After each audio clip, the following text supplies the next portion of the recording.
আপনারা যেখান থেকে দেশ রূপান্তরের সঙ্গে যুক্ত রয়েছেন সবাইকে স্বাগত। আমরা আপনাদেরকে দেখানোর চেষ্টা করছি দেশের বিভিন্ন জেলা উপজেলা থেকে ইবতেদায়ী মাদ্রাসার শিক্ষকরা দীর্ঘ 21 দিন পর্যন্ত জাতীয় প্রেস ক্লাবের সামনে অবস্থান করে কর্মসূচি চালিয়ে যাচ্ছেন 3টি দাবি নিয়ে।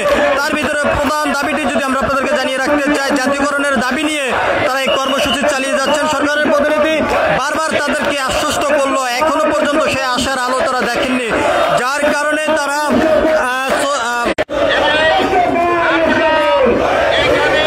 কিছুক্ষণ আগেই প্রেস ক্লাবের সামনের থেকে একটি বিক্ষোভ মিছিল নিয়ে যমুনা অভিমুখী হয়ে তারা যাত্রা শুরু করেছে।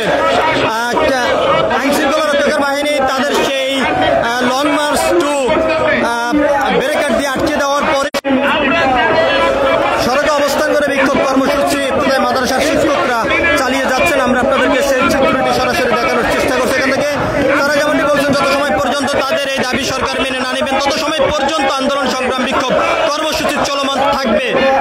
তারা বেশ কয়েকবার অন্তর্বর্তীকালীন সরকারের কাছে লিখিতভাবেই তারা আহ্বান জানানোর পরও এখনো পর্যন্ত তার কোনো সুরাহ অর্থাৎ কোনো প্রজ্ঞাপন জারি না করার কারণেই আজকে এই প্রেস ক্লাবের সামনের থেকেই লং মার্চের ডাক দিয়েছেন তারা, এবং সেই লং মার্চ যমুনা অভিমুখী যাত্রা শুরু করলেই হাইকোর্টের সামনে আসার পরে আইন শৃঙ্খলা রক্ষাকারী বাহিনীর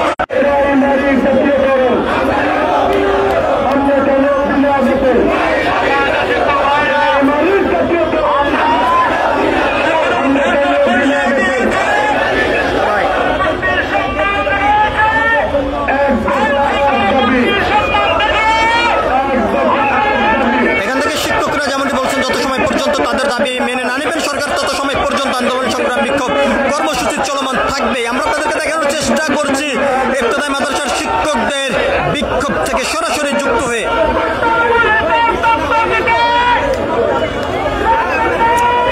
একদিকে যেমন আইন শৃঙ্খলা রক্ষাকারী বাহিনীর সদস্যরা উপস্থিত রয়েছেন, অন্যদিকে ইবতেদায়ী মাদ্রাসার শিক্ষকরা সড়কে অবস্থান করে বিক্ষোভ কর্মসূচি তারা চালিয়ে যাচ্ছেন। আমরা আপনাদেরকে